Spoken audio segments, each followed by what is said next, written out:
you to the Honorable Minister of 10% fertilizer. I have a humble submission that at this time of crisis for the nation, so when our farmers are on the roads, so my conscience does not allow me to receive this award. ਲਗਭਗ 2.5 ਮਹੀਨਿਆਂ ਤੋਂ ਕਿਸਾਨ ਸੜਕਾਂ ਤੇ ਬੈਠੇ ਸ਼ਾਂਤਮਈ ਢੰਗ ਨਾਲ ਆਪਣੀ ਆਵਾਜ਼ ਕਿਸਾਨ ਜਿਹੜੇ ਨੇ ਸਰਕਾਰ ਤੱਕ ਪਹੁੰਚਾਉਣ ਦਾ ਯਤਨ ਕਰ ਰਹੇ ਨੇ। ਪਰ ਜਿਹੜੀਆਂ ਸਰਕਾਰਾਂ ਨੇ ਉਹ ਤੁਸੀਂ ਸਾਰੇ ਜਾਣਦੇ ਹੋ ਵੀ ਕਿਸਾਨ ਦੀ ਗੱਲ ਨੂੰ ਅਣਗੌਲਿਆਂ ਕਰ ਰਹੀਆਂ ਨੇ। ਇੱਥੋਂ ਤੱਕ ਕਿ ਕਿਸਾਨ ਦੇ ਨੂੰ ਅਸਤਿਕਾਰਤ ਸ਼ਬਦ ਵਰਤੇ ਜਾਂਦੇ ਆ, ਉਹਨੂੰ ਅੱਤਵਾਦੀ ਤੱਕ ਕਿਹਾ ਜਾਂਦਾ ਹੈ। ਇਹਨਾਂ ਗੱਲਾਂ ਦਾ ਜਿਹੜਾ ਦੁੱਖ ਸਾਡੇ ਜ਼ਿਹਨ ਦੇ ਵਿੱਚ ਸੀਗਾ ਔਰ ਸਾਡੀ ਜ਼ਮੀਰ ਨੇ ਉਹਨੂੰ ਅਲਾਉ ਨਹੀਂ ਕੀਤਾ ਤੇ ਮੈਂ ਉਹ ਜਿਹੜਾ ਸਨਮਾਨ ਸੀਗਾ ਸਾਡੇ fertiliser and chemical industry minister ਜੀ ਕੋਲੋਂ ਲੈਣ ਤੋਂ ਮਨਾ ਕਰ ਦਿੱਤਾ ਤੇ ਉਹਨਾਂ ਨੂੰ ਬੇਨਤੀ ਕੀਤੀ ਕਿ ਪਹਿਲਾਂ ਸਾਡੇ ਕਿਸਾਨਾਂ ਦੀ ਗੱਲ ਸੁਣੋ। ਉਹਨਾਂ ਸੜਕਾਂ 'ਤੇ ਬੈਠੇ ਇੱਕ ਪਾਸੇ ਕਿਸਾਨ ਹੋਣ ਤੇ ਅਸੀਂ ਉਹ ਦੂਜੇ ਪਾਸੇ ਸਨਮਾਨ ਲੈਂਦੇ ਫਿਰੀਏ, ਇਹ ਸਾਡੀ ਜ਼ਮੀਰ ਸਾਨੂੰ ਇਜਾਜ਼ਤ ਨਹੀਂ ਦਿੰਦੀ। ਤੇ ਹੋਰ ਮਨ ਵਿੱਚ ਕੋਈ ਖਿਆਲ ਨਹੀਂ ਸੀਗਾ, ਬਟ ਇਹੀ ਚੱਲ ਰਿਹਾ ਸੀ ਕਿਵੇਂ ਕਿਸਾਨ ਦਾ ਦੁੱਖ ਵੰਡਾਵਾਂ। ਪਰ ਜਦੋਂ ਮੈਂ ਬੰਗਲਾ ਸਾਹਿਬ ਪਹੁੰਚਿਆ, ਉੱਥੇ ਜਾ ਕੇ ਗੁਰੂ ਸਾਹਿਬ ਨੂੰ ਪੁੱਛਿਆ ਤਾਂ ਉਹਨਾਂ ਨੇ ਮੈਨੂੰ ਬਹੁਤ ਬਲ ਦਿੱਤਾ ਔਰ ਮੈਨੂੰ ਗੁਰਬਾਣੀ ਵਿੱਚੋਂ ਪ੍ਰੇਰਨਾ ਮਿਲੀ ਕਿ ਸੱਚ ਕੀ ਬਾਣੀ ਨਾਨਕ ਆਖੇ, ਸੱਚ ਸੁਣਾਈ ਸੀ ਸੱਚ ਕੀ ਵਿਲਾ। ਸੌਖਾ ਨਹੀਂ ਹੁੰਦਾ ਇਹੋ ਜਿਹਾ ਕੰਮ, ਇਹ ਗੁਰੂ ਹੀ ਕਰਵਾ ਸਕਦਾ। ਤੋ ਮੈਂ ਸੱਚੇ ਪਾਤਸ਼ਾਹ ਦਾ ਬੜਾ ਸ਼ੁਕਰਗੁਜ਼ਾਰ ਹਾਂ ਜਿਨ੍ਹਾਂ ਨੇ ਮੈਨੂੰ ਬਲ ਬਖਸ਼ਿਆ ਕਿ ਮੇਰੇ ਅੰਦਰੋਂ ਆਪ ਸਤਿਗੁਰੂ ਪ੍ਰਗਟ ਹੋ ਕੇ ਬੋਲੇ ਤੇ ਮੈਂ ਨਿਮਰਤਾ ਸਹਿਤ ਮੰਚ ਤੇ ਜਾ ਕੇ ਉਹਨਾਂ ਨੂੰ ਇਹ ਗੱਲ ਕਹੀ ਕਿ ਤੁਸੀਂ ਕਿਸਾਨ ਦੀ ਗੱਲ ਨਾ ਸੁਣ ਕੇ ਗਲਤੀ ਕਰ ਰਹੇ ਹੋ, ਤੁਹਾਡਾ ਫਰਜ਼ ਬਣਦਾ। ਮੈਂ ਉੱਥੇ ਮੰਚ ਤੇ ਖੜ੍ਹ ਕੇ ਕਿਸਾਨਾਂ ਦੇ ਹੱਕ ਦਾ ਨਾਅਰਾ ਵੀ ਮਾਰਿਆ ਔਰ ਨਿਮਰਤਾ ਸਹਿਤ ਉਹਨਾਂ ਨੂੰ ਇਨਾਮ ਲੈਣ ਤੋਂ ਮਨਾ ਕਰ ਦਿੱਤਾ। ਤੇ ਹਾਲਤ ਤੇ ਬਣੀ ਹੋਈ ਹੈ ਵੀ ਅਸੀਂ ਛੱਜ ਵਿੱਚ ਪਾ ਕੇ ਨਾ ਤੂੜੀ ਨੂੰ ਛੰਡੀ ਜਾਂਦੇ ਹਾਂ। ਦਾਣੇ ਹੋਣ ਤਾਂ ਛੰਡ ਲਈਏ ਤੇ ਤੂੜੀ ਬਾਹਰ ਕੱਢ ਦਈਏ, ਸਾਰੀ ਉਹ ਤੂੜੀ ਹੈ, ਇਹ 'ਚ ਕੱਖ ਵੀ ਕਿਸਾਨ ਦੇ ਕੰਮ ਦਾ ਨਹੀਂ।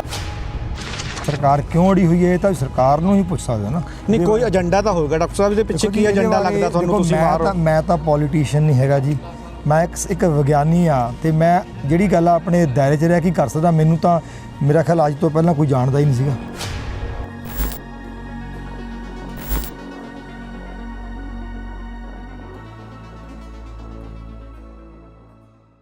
ਕੇਂਦਰ ਵੱਲੋਂ ਲਾਗੂ ਕੀਤੇ ਗਏ ਖੇਤੀ ਕਾਨੂੰਨਾਂ ਨੂੰ ਲੈ ਕੇ ਅੱਜ ਪੂਰੇ ਦੇਸ਼ ਦੇ ਕਿਸਾਨ ਦਿੱਲੀ ਦੇ ਬਾਰਡਰਾਂ ਉੱਤੇ ਡਟੇ ਹੋਏ ਨੇ ਤੇ ਕਿਸਾਨਾਂ ਦੇ ਇਸ ਸੰਘਰਸ਼ ਦੇ ਵਿੱਚ ਹਰ ਕੋਈ ਆਪਣੀ ਹਮਾਇਤ ਕਰ ਰਿਹਾ ਹੈ, ਹਰ ਕੋਈ ਕਿਸਾਨਾਂ ਦੇ ਨਾਲ ਖੜਾ ਹੋ ਗਿਆ ਹੈ। ਭਾਵੇਂ ਕੈਨੇਡਾ, ਅਮਰੀਕਾ ਹੋਣ, ਪੂਰੇ ਵਿਦੇਸ਼ਾਂ ਦੇ ਵਿੱਚ ਵੀ ਅੱਜ ਕੇਂਦਰ ਸਰਕਾਰ ਦੇ ਖਿਲਾਫ ਆਵਾਜ਼ ਉੱਠ ਰਹੀ ਹੈ ਕਿ ਕੇਂਦਰ ਸਰਕਾਰ ਵੱਲੋਂ ਜੋ ਬਿੱਲ ਲਿਆਂਦੇ ਗਏ ਨੇ ਉਹ ਕਿਸਾਨ ਵਿਰੋਧੀ ਨੇ। ਗੱਲ ਕੀਤੀ ਜਾਵੇ ਖੇਤੀਬਾੜੀ ਮਾਹਰਾਂ ਦੀ, ਖੇਤੀਬਾੜੀ ਡਾਕਟਰਾਂ ਦੀ, ਤਾਂ ਉਹ ਵੀ ਇਹਨਾਂ ਖੇਤੀਬਾੜੀ ਜਿਹੜੇ ਹੈਗੇ ਖੇਤੀ ਨੂੰ ਲੈ ਕੇ ਬਿੱਲ ਲਿਆਂਦੇ ਗਏ ਨੇ ਉਹਨਾਂ ਦੇ ਵਿਰੁੱਧ ਨੇ। ਸਾਡੇ ਨਾਲ ਮੌਜੂਦ ਨੇ ਡਾਕਟਰ ਵਰਿੰਦਰਪਾਲ ਸਿੰਘ ਜੀ, ਜਿਨ੍ਹਾਂ ਨੂੰ ਕੇਂਦਰ ਸਰਕਾਰ ਵੱਲੋਂ ਖੇਤੀ ਦੇ ਵਿਸ਼ੇ ਦੇ ਵਿੱਚ 7 ਦਸੰਬਰ ਨੂੰ ਅਵਾਰਡ ਦਿੱਤਾ ਜਾਣਾ ਸੀ, ਪਰੰਤੂ ਖੇਤੀ ਬਿੱਲਾਂ ਦੇ ਵਿਰੋਧ ਦੇ ਵਿੱਚ ਇਹਨਾਂ ਵੱਲੋਂ ਉਸ ਅਵਾਰਡ ਨੂੰ ਠੁਕਰਾਇਆ ਗਿਆ, ਅਵਾਰਡ ਨਹੀਂ ਦਿੱਤਾ ਗਿਆ। ਬਹੁਤ ਬਹੁਤ ਸਵਾਗਤ ਤੁਹਾਡਾ ਜੀ ਸਰ। ਡਾਕਟਰ ਸਾਹਿਬ, ਜਿਹੜਾ ਅਵਾਰਡ ਦਿੱਤਾ ਜਾਣਾ ਸੀ ਉਹ ਕਦੋਂ ਦਿੱਤਾ ਜਾਣਾ ਸੀ ਤੇ ਕਿਵੇਂ ਹੋਇਆ ਸਾਰਾ, ਕਿਹੜੇ ਵਿਸ਼ੇ ਦੇ ਵਿੱਚ ਅਵਾਰਡ ਦਿੱਤਾ ਗਿਆ ਸੀ ਤੇ ਤੁਸੀਂ ਕਿਉਂ ਠੁਕਰਾਇਆ ਉਸ ਨੂੰ? 7 ਦਸੰਬਰ ਨੂੰ ਇਹ ਅਵਾਰਡ ਦਿੱਤਾ ਜਾਣਾ ਸੀਗਾ ਜੀ। ਫਰਟੀਲਾਈਜ਼ਰ ਐਸੋਸੀਏਸ਼ਨ ਆਫ ਇੰਡੀਆ ਵੱਲੋਂ ਸਾਡੀ ਟੀਮ ਨੂੰ ਅਸੀਂ ਇੱਕ ਕਿਸਾਨਾਂ ਨੂੰ ਵਿਧੀ ਤਿਆਰ ਕਰਕੇ ਦਿੱਤੀ ਹੈ ਕਿ ਉਹ ਲੋੜ ਮੁਤਾਬਕ ਖਾਦ ਦੀ, ਯੂਰੀਆ ਖਾਦ ਦੀ ਵਰਤੋਂ ਕਿਵੇਂ ਕਰਨ। ਉਹ ਪੱਤਾ ਰੰਗ ਚਾਰਟ ਨਾਂ ਦੀ ਵਿਧੀ ਹੈ, ਉਹ ਰੰਗ ਮਿਲਾ ਕੇ ਪਤਾ ਲੱਗ ਜਾਂਦਾ ਵੀ ਕਿੰਨੀ ਖਾਦ ਅਸੀਂ ਲੋੜੀਂਦੀ ਹੈ ਤੇ ਕਦੋਂ ਪਾਉਣੀ ਹੈ। ਤੇ ਇੱਦਾਂ ਦੀ ਵਿਧੀ ਹੈ ਜਿਹਨੂੰ ਸਾਰੇ ਪੰਜਾਬ ਦੇ ਵਿੱਚ ਕਿਸਾਨਾਂ ਨੂੰ ਸਿਖਲਾਈ ਦੇ ਦਿੱਤੀ ਜਾਵੇ ਤਾਂ ਪੰਜਾਬ ਦਾ ਹਰ ਸਾਲ 750 ਕਰੋੜ ਰੁਪਏ ਦਾ ਯੂਰੀਆ ਦੀ ਬਚਤ ਹੋ ਸਕਦੀ ਹੈ। ਸੋ ਇਸ ਵੱਡੀ ਖੋਜ ਦੇ ਲਈ ਸਾਨੂੰ ਫਰਟੀਲਾਈਜ਼ਰ ਐਸੋਸੀਏਸ਼ਨ ਆਫ ਇੰਡੀਆ ਨੇ ਇਹ ਅਵਾਰਡ ਦਿੱਤਾ ਸੀ। ਪਰ ਜੋ ਕਿਸਾਨਾਂ ਦੇ ਉੱਤੇ ਇਸ ਵੇਲੇ ਆਪਾਂ ਦੇਖ ਰਹੇ ਹਾਂ ਕਿਸਾਨੀ ਦਾ ਸੰਕਟ ਕਿੱਡਾ ਭਾਰਾ ਬਣਦਾ ਜਾ ਰਿਹਾ। ਲਗਭਗ 2.5 ਮਹੀਨਿਆਂ ਤੋਂ ਕਿਸਾਨ ਸੜਕਾਂ 'ਤੇ ਬੈਠੇ ਸ਼ਾਂਤਮਈ ਢੰਗ ਨਾਲ ਆਪਣੀ ਆਵਾਜ਼ ਕਿਸਾਨ ਜਿਹੜੇ ਨੇ ਸਰਕਾਰ ਤੱਕ ਪਹੁੰਚਾਉਣ ਦਾ ਯਤਨ ਕਰ ਰਹੇ ਨੇ। ਪਰ ਜਿਹੜੀਆਂ ਸਰਕਾਰਾਂ ਨੇ ਉਹ ਤੁਸੀਂ ਸਾਰੇ ਜਾਣਦੇ ਹੋ ਵੀ ਕਿਸਾਨ ਦੀ ਗੱਲ ਨੂੰ ਅਣਗੌਲਿਆਂ ਕਰ ਰਹੀਆਂ ਨੇ।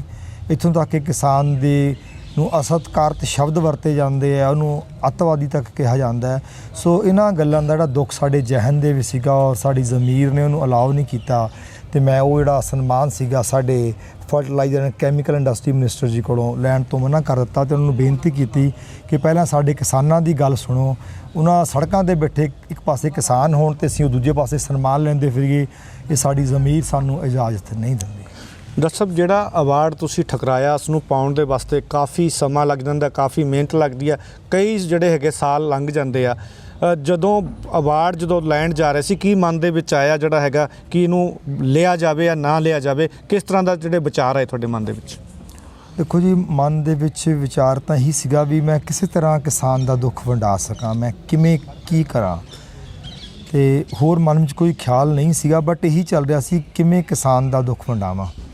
ਪਰ ਜਦੋਂ ਮੈਂ ਬੰਗਲਾ ਸਾਹਿਬ ਪਹੁੰਚਿਆ, ਉੱਥੇ ਜਾ ਕੇ ਗੁਰੂ ਸਾਹਿਬ ਨੂੰ ਪੁੱਛਿਆ ਤਾਂ ਉਹਨਾਂ ਨੇ ਮੈਨੂੰ ਬਹੁਤ ਬਲ ਦਿੱਤਾ ਔਰ ਮੈਨੂੰ ਗੁਰਬਾਣੀ ਵਿੱਚੋਂ ਪ੍ਰੇਰਨਾ ਮਿਲੀ ਕਿ ਸੱਚ ਕੀ ਬਾਣੀ ਨਾਨਕ ਆਖੇ, ਸੱਚ ਸੁਣਾਈ ਸੀ ਸੱਚ ਕੀ ਬਿੱਲਾ। ਸੌਖਾ ਨਹੀਂ ਹੁੰਦਾ ਇਹੋ ਜਿਹਾ ਕੰਮ, ਇਹ ਗੁਰੂ ਹੀ ਕਰਵਾ ਸਕਦਾ। ਤੋ ਮੈਂ ਸੱਚੇ ਪਾਤਸ਼ਾਹ ਦਾ ਬੜਾ ਸ਼ੁਕਰਗੁਜ਼ਾਰ ਹਾਂ ਜਿਨ੍ਹਾਂ ਨੇ ਮੈਨੂੰ ਬਲ ਬਖਸ਼ਿਆ ਕਿ ਮੇਰੇ ਅੰਦਰੋਂ ਆਪ ਸਤਿਗੁਰੂ ਪ੍ਰਗਟ ਹੋ ਕੇ ਬੋਲੇ, ਤੇ ਮੈਂ ਨਿਮਰਤਾ ਸਹਿਤ ਮੰਚ ਤੇ ਜਾ ਕੇ ਉਹਨਾਂ ਨੂੰ ਇਹ ਗੱਲ ਕਹੀ ਕਿ ਤੁਸੀਂ ਕਿਸਾਨ ਦੀ ਗੱਲ ਨਾ ਸੁਣ ਕੇ ਗਲਤੀ ਕਰ ਰਹੇ ਹੋ, ਤੁਹਾਡਾ ਫਰਜ਼ ਬਣਦਾ। ਮੈਂ ਉੱਥੇ ਮੰਚ ਤੇ ਖੜ ਕੇ ਕਿਸਾਨਾਂ ਦੇ ਹੱਕ ਦਾ ਨਾਅਰਾ ਵੀ ਮਾਰਿਆ ਔਰ ਨਿਮਰਤਾ ਸਹਿਤ ਉਹਨਾਂ ਨੂੰ ਇਨਾਮ ਲੈਣ ਤੋਂ ਮਨਾ ਕਰ ਦਿੱਤਾ। ਸੋ ਇਹ ਹੈ ਸ਼੍ਰੀ ਗੁਰੂ ਗੋਬਿੰਦ ਸਿੰਘ ਜੀ ਦੀ ਸਾਜੀ ਕੌਮ ਖਾਲਸਾ ਪੰਥ, ਜਿਹੜੇ ਤਖਤਾਂ ਤਾਜਾਂ ਨੂੰ ਜਿਹੜੇ ਹੈਗੇ ਆ ਲੱਤ ਮਾਰ ਦਿੰਦੇ ਆ, ਜਦੋਂ ਕਿ ਜ਼ੁਲਮ ਦੇ ਖਿਲਾਫ ਹਮੇਸ਼ਾ ਖੜਦੇ ਆ। ਡਾਕਟਰ ਸਾਹਿਬ, ਜਿਹੜੇ ਖੇਤੀ ਕਾਨੂੰਨ ਲਿਆਂਦੇ ਜਾ ਰਹੇ ਆ ਕੇਂਦਰ ਸਰਕਾਰ ਵੱਲੋਂ, ਤੁਸੀਂ ਤਾਂ ਖੇਤੀਬਾੜੀ ਦੇ ਮਾਹਰ ਹੋ, ਬਾਰ-ਬਾਰ ਕੇਂਦਰ ਸਰਕਾਰ ਕਹਿ ਰਹੀ ਹੈ ਬਹੁਤ ਵਧੀਆ ਕਿਸਾਨਾਂ ਦੇ ਵਾਸਤੇ ਫਾਇਦਾ ਹੋਊਗਾ, ਤੁਸੀਂ ਡੀਪਲੀ ਉਹਨਾਂ ਨੂੰ ਪੜ੍ਹਿਆ ਹੋਊਗਾ, ਕਿਵੇਂ ਦੇਖਦੇ ਹੋ? ਬੀਜੇਪੀ ਦੇ ਲੀਡਰ ਵੀ ਲਗਾਤਾਰ ਕਹਿ ਰਹੇ ਵੀ ਫਾਇਦੇਮੰਦ ਆ, ਤੁਸੀਂ ਡੀਪਲੀ ਪੜ੍ਹਿਆ ਉਹਨਾਂ ਨੂੰ, ਉਹਦੇ 'ਚ ਕਿੰਨਾ ਕੁ ਨੁਕਸਾਨ ਹੈਗਾ ਕਿਸਾਨਾਂ ਦਾ? ਦੇਖੋ ਜੀ, ਮੈਂ ਉਹਨਾਂ ਨੂੰ ਪੜ੍ਹਨ ਤੋਂ ਬਾਅਦ ਹੀ ਇਹ ਫੈਸਲਾ ਲਿਆ। ਇੱਕ ਵਿਦਵਾਨ, ਇੱਕ ਵਿਗਿਆਨੀ ਕਿਵੇਂ ਹੋ ਸਕਦਾ ਕਿ ਬਿਨਾਂ ਪੜ੍ਹਿਆ ਕੋਈ ਜਜ਼ਬਾਤ ਵਿੱਚ ਆਵੇ? ਤੇ ਉਹਨਾਂ ਵਿੱਚ ਨਾ ਮੈਨੂੰ ਹਰ ਮੀਡੀਆ ਵਾਲਾ ਹਰ ਬੰਦਾ ਇਹ ਸਵਾਲ ਕਰਦਾ, ਤੇ ਮੈਂ ਮੀਡੀਆ ਨੂੰ ਕਈ ਥਾਵਾਂ ਤੇ ਗੱਲ ਕਹੀ ਹੈ ਵੀ ਮੀਡੀਆ ਦੀ ਵੀ ਹਾਲਤ ਹੁਣ ਇਹੋ ਜਿਹੀ ਹੋ ਗਈ ਹੈ ਵੀ ਮੈਂ 100 ਡਾਕਟਰਾਂ ਕੋਲ ਚਲੇ ਜਾਓ ਤੇ ਫਿਰ ਸਾਰਿਆਂ ਨੂੰ ਦਵਾ ਪੁੱਛ ਲਓ, ਰੋਗ ਪੁੱਛ ਲਓ, ਫਿਰ 101ਵੇਂ ਕੋਲ ਚਲੇ ਜਾਓ, 102ਵੇਂ ਕੋਲ ਚਲੇ ਜਾਓ। ਮੇਰਾ ਖਿਆਲ ਹੈ ਇਹ ਹੁਣ ਇੱਦਾਂ ਦਾ ਸਵਾਲ ਹੋ ਗਿਆ ਜਿਹੜਾ ਨਾ ਬੱਚਾ ਜਾਣਦਾ। ਇਹ ਹੁਣ ਵਿਦਵਾਨਾਂ ਦਾ ਸਵਾਲ ਨਹੀਂ ਰਹਿ ਗਿਆ, ਤਾਂ ਬੱਚਿਆਂ ਨੂੰ ਪਤਾ ਇਹ ਨੁਕਸ ਦਾ। ਤੇ ਹਾਲਤ ਤੇ ਬਣੀ ਹੋਈ ਹੈ ਵੀ ਅਸੀਂ ਛੱਜ ਵਿੱਚ ਪਾ ਕੇ ਨਾ ਤੂੜੀ ਨੂੰ ਛੰਡੀ ਜਾਂਦੇ ਹਾਂ।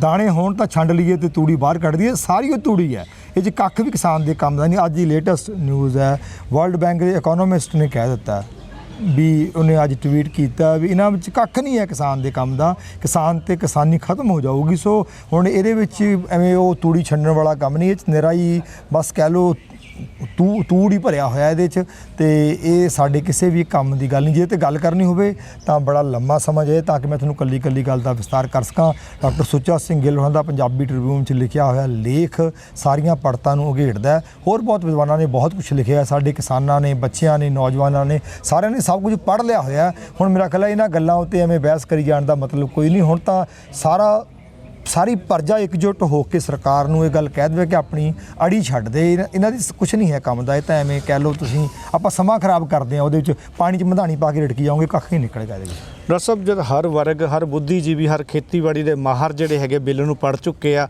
ਤੇ ਸਾਰਿਆਂ ਨੇ ਨਿਚੋੜ ਇਹੀ ਕੱਢਿਆ ਕਿ ਇਹ ਕਿਸਾਨ ਵਿਰੋਧੀ ਆ, ਇਹ ਸਹੀ ਨਹੀਂ ਆ। ਫਿਰ ਬਾਰ-ਬਾਰ ਕੇਂਦਰ ਸਰਕਾਰ ਕਿਉਂ ਜਿਹੜੀ ਕਹਿ ਰਹੀ ਆ, ਜਾਂ ਬੀਜੇਪੀ ਦੇ ਲੀਡਰ ਕਿਉਂ ਕਹਿ ਰਹੇ ਵੀ ਕਿਸਾਨਾਂ ਵਾਸਤੇ ਫਾਇਦੇਮੰਦ ਆ, ਕਿਸਾਨਾਂ ਨੂੰ ਗੁੰਮਰਾਹ ਕੀਤਾ ਜਾ ਰਿਹਾ? ਕਦੀ ਖਾਲਿਸਤਾਨੀਆਂ ਦਾ ਨਾਮ ਦਿੱਤਾ ਜਾਂਦਾ ਵੀ ਖਾਲਿਸਤਾਨੀਆਂ ਨੇ ਹਾਈਜੈਕ ਕਰ ਲਿਆ। ਹੁਣ ਇੱਕ ਬਿਆਨ ਆ ਗਿਆ ਬੀਜੇਪੀ ਦੇ ਲੀਡਰ ਦਾ ਕਿ ਇਹ ਤਾਂ ਪਾਕਿਸਤਾਨ ਔਰ ਚਾਈਨਾ ਦੀ ਜਿਹੜੀ ਹੈਗੀ ਚਾਲ ਆ, ਇਹਦੇ ਪਿੱਛੇ ਸਾਰਾ ਸੰਘਰਸ਼ ਦੇ ਪਿੱਛੇ। ਕਿ ਕਿਉਂ ਸਮਝ ਨਹੀਂ ਰਹੀ ਕੇਂਦਰ ਸਰਕਾਰ, ਜੋ ਸਾਰਾ ਬੁੱਧੀਜੀਵੀ ਕਹਿ ਰਿਹਾ ਕਿ ਗਲਤ ਆ ਬਿੱਲ, ਕੇਂਦਰ ਸਰਕਾਰ ਕਿਉਂ ਅੜੀ ਹੋਈ ਆ ਬਿੱਲਾਂ ਨੂੰ ਲਾਗੂ ਕਰਨ ਵਾਸਤੇ? ਦੇਖੋ ਜੀ, ਕੇਂਦਰ ਸਰਕਾਰ ਹੀ ਦੱਸ ਸਕਦੀ ਹੈ, ਮੈਂ ਇਹਦੇ ਬਾਰੇ ਕਿਵੇਂ ਕਮੈਂਟ ਕਰ ਸਕਦਾ। ਮੈਂ ਤਾਂ ਇਹ ਕਹਿ ਸਕਦਾ ਵੀ ਪ੍ਰਜਾ ਠੀਕ ਹੈ, ਸਰਕਾਰ ਨੂੰ ਉਹਦੀ ਗੱਲ ਸੁਣਨੀ ਚਾਹੀਦੀ ਹੈ। ਸਰਕਾਰ ਕਿਉਂ ਅੜੀ ਹੋਈ ਹੈ ਇਹ ਤਾਂ ਸਰਕਾਰ ਨੂੰ ਹੀ ਪੁੱਛ ਸਕਦਾ ਨਾ। ਨਹੀਂ, ਕੋਈ ਏਜੰਡਾ ਤਾਂ ਹੋਵੇਗਾ ਡਾਕਟਰ ਸਾਹਿਬ, ਇਹਦੇ ਪਿੱਛੇ ਕੀ ਏਜੰਡਾ ਲੱਗਦਾ ਤੁਹਾਨੂੰ? ਤੁਸੀਂ ਮੈਂ ਤਾਂ ਪੋਲੀਟੀਸ਼ੀਅਨ ਨਹੀਂ ਹੈਗਾ ਜੀ, ਮੈਂ ਇੱਕ ਵਿਗਿਆਨੀ ਆ, ਤੇ ਮੈਂ ਜਿਹੜੀ ਗੱਲ ਆਪਣੇ ਦਾਇਰੇ 'ਚ ਰਹਿ ਕੇ ਕਰ ਸਕਦਾ। ਮੈਨੂੰ ਤਾਂ ਮੇਰਾ ਖਿਆਲ ਅੱਜ ਤੋਂ ਪਹਿਲਾਂ ਕੋਈ ਜਾਣਦਾ ਹੀ ਨਹੀਂ ਸੀਗਾ, ਤੇ ਮੇਰੀ ਤਾਂ ਕੋਈ ਪੋਲੀਟੀਕਲ ਫਰੰਟ ਨਹੀਂ ਹੈਗਾ, ਤੇ ਨਾ ਮੈਂ ਕਿਸੇ ਟੈਰਰਿਸਟ ਮੂਵਮੈਂਟ ਨਾਲ ਸੰਬੰਧ ਰੱਖਦਾ, ਤੇ ਨਾ ਕਦੀ ਮੈਂ ਇਹਨਾਂ ਦਾ ਐਨਾਲਿਸਿਸ ਹੀ ਕੀਤਾ ਕਿ ਪੋਲੀਟਿਕਸ ਕਿਵੇਂ ਚੱਲਦੀ ਹੈ, ਕਿਉਂਕਿ ਮੇਰਾ ਇਹ ਵਿਸ਼ਾ ਹੀ ਨਹੀਂ ਹੈ। ਬਟ ਜੋ ਵੀ ਸਰਕਾਰ ਕਰ ਰਹੀ ਹੈ ਇਹ ਮੰਦਭਾਗਾ, ਇਹ ਨਹੀਂ ਹੋਣਾ ਚਾਹੀਦਾ।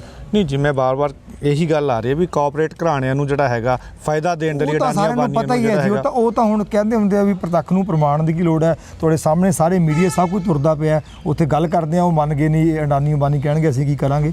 ਮਤਲਬ ਕਿ ਇਹ ਤਾਂ ਹੁਣ ਉਹ ਗੱਲਾਂ ਜਿਹੜੀਆਂ ਜੱਗ ਚਾਹਰ ਨੇ, ਇਹ ਤਾਂ ਹੁਣ ਮਤਲਬ ਕਿ ਸਮਾਜ ਨੂੰ ਇਕੱਠਿਆਂ ਹੋ ਕੇ ਆਵਾਜ਼ ਇੰਨੀ ਜ਼ੋਰ ਨਾਲ ਉਠਾਉਣੀ ਚਾਹੀਦੀ ਹੈ ਕਿ ਸਰਕਾਰ ਲੋਕਤੰਤਰ ਦੀ ਤਾਕਤ ਨੂੰ ਸਮਝ ਸਕੇ ਕਿ ਪ੍ਰਜਾ ਦੀ ਤਾਕਤ ਕੀ ਹੁੰਦੀ ਹੈ। ਸਰ, ਤੁਸੀਂ ਖੇਤੀਬਾੜੀ ਦੇ ਮਾਹਰ ਹੋ, ਜਿਵੇਂ ਲਗਾਤਾਰ ਜਿਹੜਾ ਹੈਗਾ ਖੇਤੀ ਨੂੰ ਲੈ ਕੇ ਅੱਜ ਸੰਘਰਸ਼ ਲੜ ਰਿਹਾ ਕਿਸਾਨ ਕਿ ਸਾਡੀ ਜ਼ਮੀਨ ਬਚ ਜੇ। ਅਸੀਂ ਲੋਕਾਂ ਦੇ ਵਿੱਚ ਵਿਚਰਦੇ ਜਿਹੜਾ ਸਭ ਤੋਂ ਵੱਧ ਜਿਹੜਾ ਹੈਗਾ ਪਾਣੀ ਦੀ ਖਪਤ ਝੋਨਾ ਕਰ ਰਿਹਾ।